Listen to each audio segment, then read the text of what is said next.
Hi, friends. Oh, Diana Gaddis, Savvy Florida agent. I'm so graciously grateful to see each and every one of you. I am here along the shorelines of Fort Myers Beach, and it has been so warm. I don't know what part of the country you're from. I hear up north, it has been quite cool. Cool compared to here, that's for sure. We've had 90-degree days every day. I am waking up to, in the evening, it's not even cooling down. Oh my goodness. In the evening, it is staying at about 80 degrees. But it is a lovely, lovely morning here in Fort Myers Beach. And Savvy Florida agent, community market leader, author, educator, digital marketing specialist,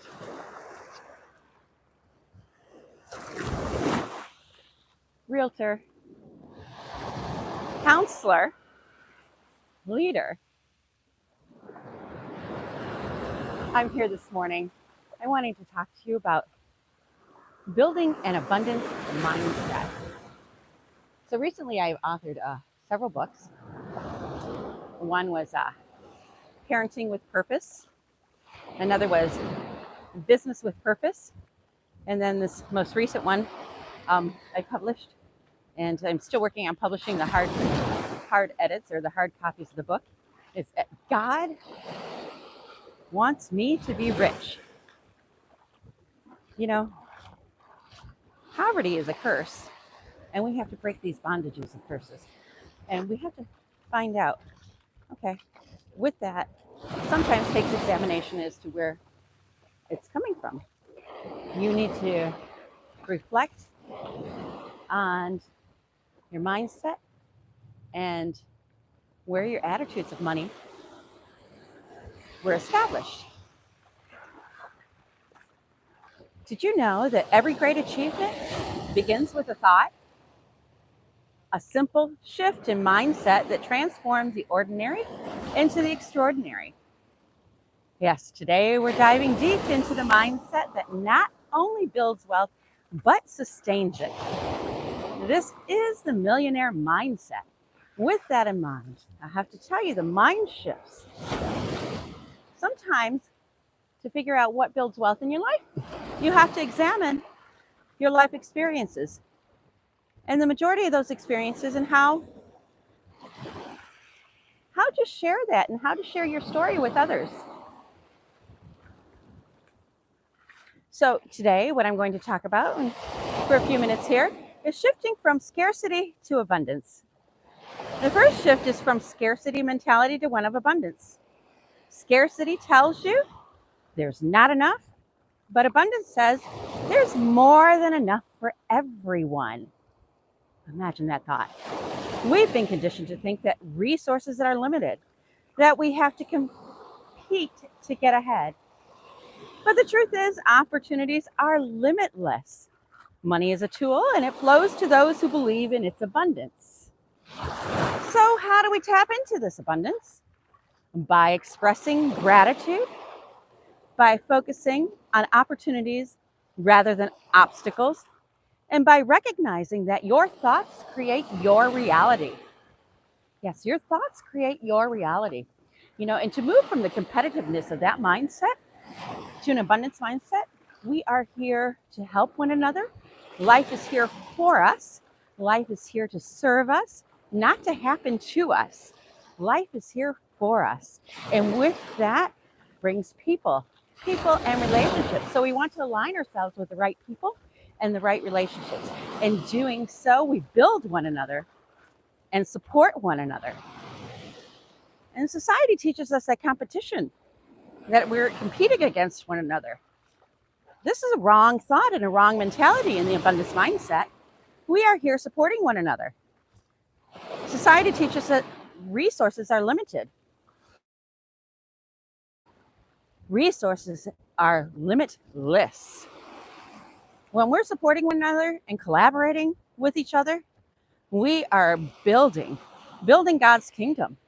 Building God's kingdom of abundance, building God's kingdom of resources, and we are utilizing those resources and abundance to serve others. Think of what you do with money. Money is a tool. How do you utilize money? Okay, sure, we pay our bills, we pay our living expenses. In addition to that, our hearts desire to serve others. As we learn to serve others, we utilize our resources, not only our skills and talents and time and energy, but also our resources. And money is part of that resource, and utilizing that to serve others. Think of, let's give a good example of maybe, isn't it the Beast or Beast? He is a YouTuber, and he, through his YouTube videos, has been able to establish himself monetarily in such abundance that he is able to help individuals in third world countries. And how does he help individuals in third world countries? Is he giving them money? Maybe, but more importantly, he's teaching them to fish. He is helping them to build wells, to sustain life, and become self-sufficient in helping to establish clean water in places that didn't have clean water. Now these individuals have drinking water. They also have water to farm. Well, in farming and clean drinking water, now is sustainability. You know, another aspect of abundance mindset is embracing challenges as growth. We need to embrace challenges. Building wealth isn't about avoiding difficulties. It's about welcoming them as part of the journey. Every successful person has faced obstacles. The difference is how they've responded. Rather than seeing problems as roadblocks, view them as opportunities for growth. When you shift your mindset to see challenges as valuable lessons, you stop fearing failure and start embracing it as a necessary step towards success. The path to wealth is rarely straight, but with the right mindset, every twist and turn becomes a stepping stone. And consider this. Everybody has problems, everybody has challenges, right? What kind of problems and challenges do you want? I know that I would prefer to have wealthy people's problems, right? Instead of having a poverty mindset and having problems of, oh, how am I going to pay my bills? Oh, how am I going to put food on the table? How are we going to live? Oh, perhaps I would prefer the problem of, how am I going to collect the rent from my tenant? What am I going to do about this situation so that it is a win-win and people are lifted up and supported as opposed to harmed? How am I going to help my neighbor in replacing the income that they lost due to job loss? How am I going to resolve this business problem? How am I going to list more homes? How am I going to sell this luxury home when houses are staying on the market longer? Now I'm starting to resolve these problems by thinking outside of the box and growing in a different capacity to reach others, to start touching other people's lives and collaborating with them to resolve concerns and challenges. And now I'm looking at obstacles as growth opportunities and challenges that help me grow in a new capacity so that I can learn more and help others more. The power of consistency and discipline. Oh, that's huge. Power of consistency and discipline. Daily routines. Consistency is a hidden ingredient in the millionaire mindset. It's not enough to have big dreams. You need the daily discipline to work toward them. Yes, absolutely. It's the small daily habits that build the foundation of wealth. From reading to planning to taking consistent action on your goals, discipline transforms dreams into reality. You know, think about this. You know, at the end of every year, after Christmas, we have New Year, and that New Year's celebration is taken throughout the world. And at that time, people talk about establishing New Year's resolutions. But what are they really doing? They're closing the door of the year previous. So let's take 2023 into 2024. So after New Year's, maybe the first day, January 1st, I'm closing the door on 2023, analyzing what was good, analyzing the challenges and obstacles and places that I needed to grow, analyzing what I have accomplished and what continues to need to be accomplished, and setting forth new goals moving into 2024. So everybody does this in life to make change. So what if you started doing this more often than just at New Year's and making it more of a regular routine after every 3 months, analyzing, reflecting,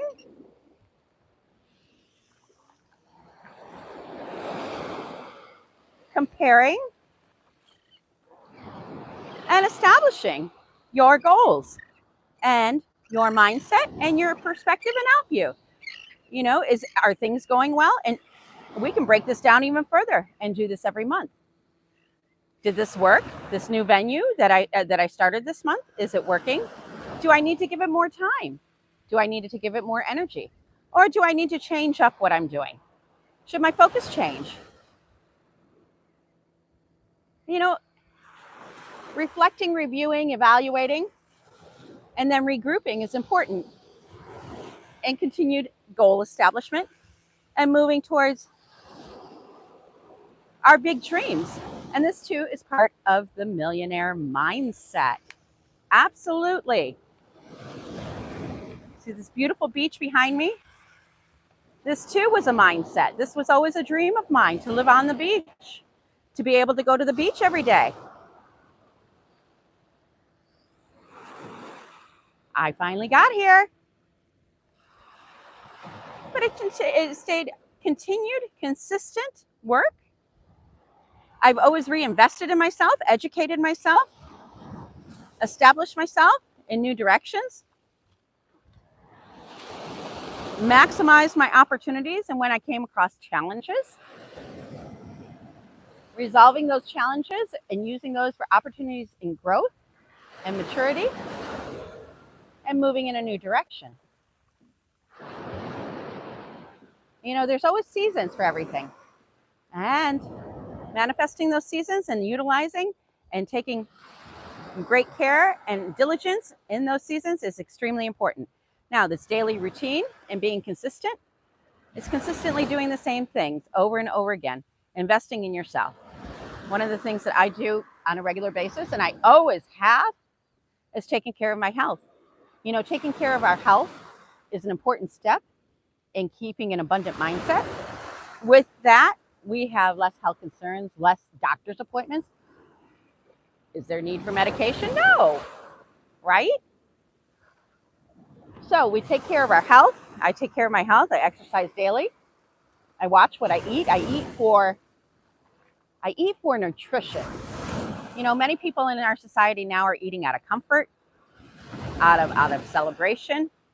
And that mindset also brings some health concerns, because especially when we're very stressed and we're eating out of comfort, well, what's that do to our bodies? How do we eat? Because sugar tastes so good, but it's so not good for us.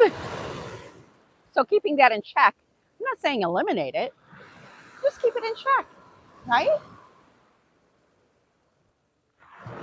Be cognizant of how you're eating. There's a big study that I did. It's David's. I'm going to have to come back with you on that one, because I did a tremendous in-depth Bible study, self-Bible study with regards to eating and eating habits. And it had to do with the biblical way of eating and biblical way of weight loss. And with that came a lot of growth in my mind.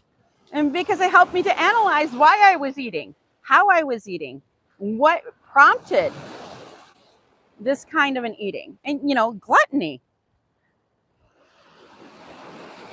and the spiritual battle that entailed. So that too is part of the discipline. Another part of the discipline is tithing, giving, being generous with our times, talents, and energies. Being disciplined in setting our goals for the day. What are you focused on? How are you spending your free time? Are you expecting to make more money, but yet not putting in any effort? Are you sitting on the couch watching TV?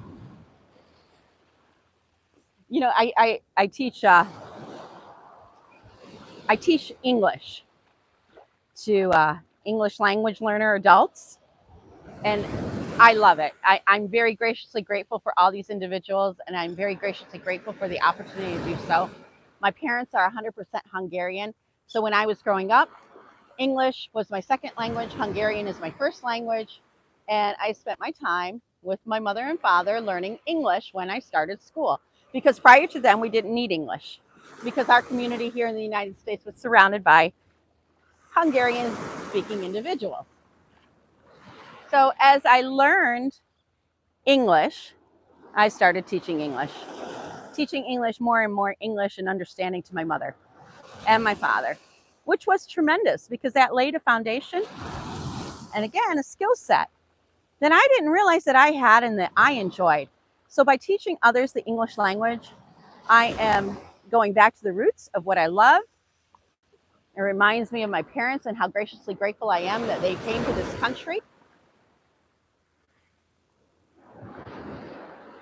and serving others and helping them move forward in life. But one of the things that I had mentioned in my English speaking classes to these adults is that, you are much further than what you used to be. Think about where you were 3 years ago. Think about where you were 5 years ago. You are much further along than what you were then, correct? And you're still wanting to move forward, and you're wanting to move forward in an abundance mindset. Well, that requires changing your habits. So just like learning English and learning the English language to individuals that are in this country and finding a new way of working, because that's another thing, education. I might have a bachelor's degree or a master's degree and might be moving to another country. Is it recognized in that other country? Are those credentials recognized? Sometimes. Am I limited? I am limited by the language, right? So, in helping these individuals, I pointed out that you have to change your habits. Are you staying in your comfort zone? Because we like to be comfortable. We like to be comfortable. Are you staying in your comfort zone, always talking to individuals that speak the same language as you? Are you putting yourself in other situations where you're forced to speak English and learn new terminology?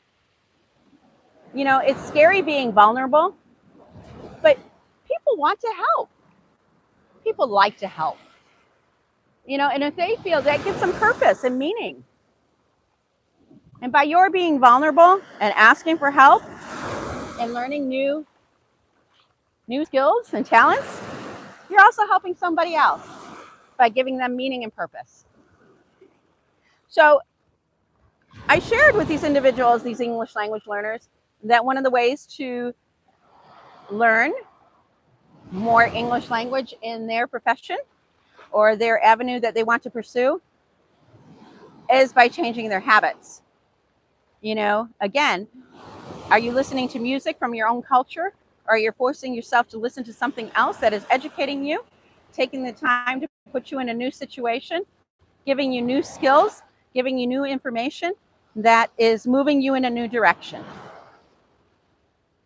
So there's opportunities. When you're riding in the car, what are you listening to? Are you tuning your phone into the radio and bringing on something educational, listening to a new audiobook that is providing you with skills? When you're cooking in the kitchen, what do you listen to? What are you watching? Are you watching something educational that's bringing you new skills, that is laying a foundation for a new direction or a new mindset? Or are you watching sports, listening to music from your own culture, something meaningless and mindless? So you have to be intentional about what you're doing. If you want an abundance mindset, you need to cultivate that. And you need to be intentional about what you're doing in your free time. You need to be intentional about what you're putting into your mind. You need to be intentional about what you are learning, what you are watching. Writing down these goals is important. Change requires work. Change requires growth. Change requires new situations, new thoughts, new ideas. And it is up to you to be intentional about what you're cultivating. So, cultivating a heart of giving. That's the fourth part of building a millionaire mindset. The millionaire mindset understands the power of giving. Wealth isn't just about accumulation. It's about impact. The more you give, the more you receive. When you give, whether it's your time, your money, or your expertise, you align yourself with natural flow of abundance. It's a universal law. What you put out into the world will return to you multiplied. True wealth is measured by the lives we touch and the legacy we leave behind. And this is true. You know, I take my time on a regular basis to go to the beach and share information with all of you. I find that it is valuable and important. I've lived a tremendous life with a tremendous amount of challenges. And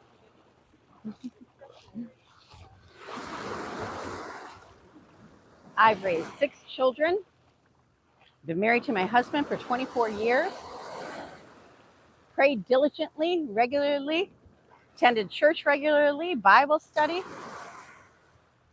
I always give myself opportunities to grow, change, learn. And it has been tremendous in my life. And I'm here sharing that with you because you can do it too. If I can do it, you can do it. A great deal from them as well. You know, especially my real estate mentor, Jezebel. I always appreciate her modeling and her as a role model and how she has been intentional in leading and establishing her real estate business. I am so grateful for many, many aspects of what I have learned from her, as well as others through real estate. So, are you ready to build your millionaire mindset? We're going on this journey together. Yes, we are. Subscribe for more on mastering the millionaire mindset and living a life of purpose and abundance. It is very rewarding. As I continue to talk about these mind shift changes, I'm going to share how I went back into my early childhood and infancy and what that took to do. And in that, what I learned on where my wrong thoughts were, why they were that way, and how I overcame that. You know, one of the things that we have to do is process through these emotions that are blocking us, because it is a blockage. When you have a blockage in your life, that prevents you from moving forward, prevents you from becoming the millionaire and the riches and creating the riches that God wants to give you. Because to be rich, He wants me to be rich. He wants you to be rich. He wants everybody in His kingdom to be rich, not only in every capacity of their life, also especially financially, because what you can do with your finances as a tool is tremendous in the kingdom of the Lord. Again, hit the like and subscribe button. Savvy Florida Agent. I also have a blog. Actually, I have a couple blogs. Savvy Florida Agent, where I talk more about real estate and business with purpose in my book. And then I have another blog, Savvy Millionaire Mom. Yes, I do. As well as this YouTube channel. I also have a website, Savvy Florida Agent, and another website coming up to share all this information with you as you move forward in your journey to establish wealth, riches, and finances in your life. Have a gracious and blessed day.